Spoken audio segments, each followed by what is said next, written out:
So you've done it. You've poured your heart, your mind, and probably way too many late nights into creating something totally new, an invention.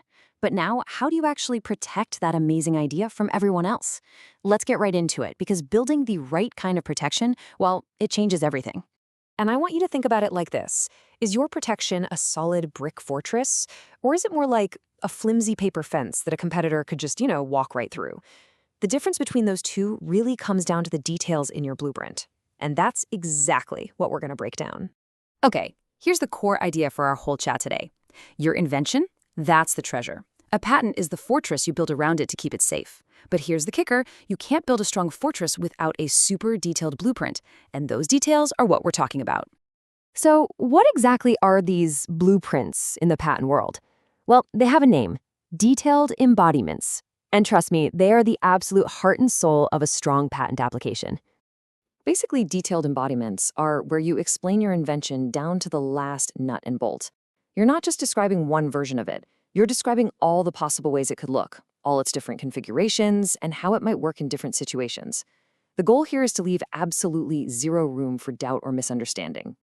Let's make this a little more real. Say your invention is a new type of battery. A weak patent might just say, it's a better battery, but a strong one? Oh no. Your detailed embodiments would spell out the exact chemical composition, describe the unique structure of the electrodes, show the data on how much better the energy density is, and even outline the step-by-step process for making it. That is the level of detail that builds a fortress. Okay, so you've got these amazing, super detailed blueprints. How does that actually turn into an impenetrable patent? Let's look at how this idea becomes a powerful legal reality. And this right here really shows you the payoff. Look at the left side. Vague descriptions get you a weak patent. It's got narrow protection, it's easy for competitors to design around, and it's super vulnerable. But look at the right side. With detailed embodiments, you get a strong patent. That means broad protection, it's incredibly tough to get around, and it's robust enough to stand up in a fight. So how does this work in the real world? It's kind of a three-step dance. First, you make a big, broad claim, like I've invented a solar panel with a new material. Then, and this is the most important part, your detailed embodiment comes in with all the proof. It describes that material, what makes it special, and how it improves efficiency. And the result, your broad claim is now backed up by cold, hard facts, creating that solid patent wall. This is absolutely critical for really complex inventions. Imagine you're patenting a new robotic arm. If you don't detail every single joint, motor, sensor, and how they all work together, someone could easily say your invention isn't really that unique. But with those specifics laid out, its function becomes undeniable. There's just no room for ambiguity. All right, building the fortress is one thing, but it also has to survive a siege. And believe me, it will get attacked. First by patent examiners, and maybe later by your competitors. This is where those detailed blueprints become your #1 defense strategy. This is pretty much the first attack on your fortress. The patent examiner looks at everything that's already out there, what they call prior art, and they might come back and say, hey, your idea isn't new enough. It's a really common challenge, so you have to be ready for it.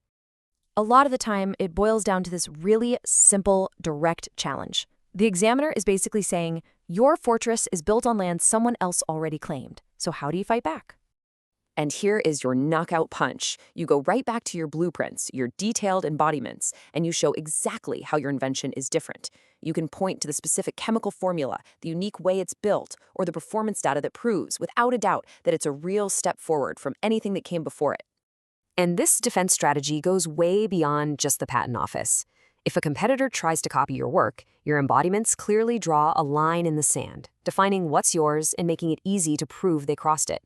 And if they try to argue your patent shouldn't exist, those same details become the solid foundation for your whole legal argument, proving your invention's unique place in the world. But here's where it gets really interesting. A well-built fortress isn't just about playing defense. A truly strong patent becomes a powerful asset that actively works for your business, opening up all kinds of doors for growth and new ideas. I mean, the strategic payoff here is massive. A strong patent cements you as a leader in your field. It makes finding partners so much easier because you can clearly show the value you're bringing to the table. It even creates a technical record that your own team can build on for years to come. And best of all, it makes licensing your tech way simpler because everyone knows exactly what amazing thing they're getting. So if there's one big idea to walk away with, it's this. Putting in the work to get the details right up front transforms your patent. It stops being just a defensive wall and becomes this dynamic hub for your business. A true center of commerce and innovation that creates value that goes far beyond simple protection. And that really just leaves us with one final thought. Your incredible invention is ready to go. The only question left is, have you created the detailed, rock-solid blueprints you're going to need to build a fortress that will not only protect it, but help it truly thrive for years to come?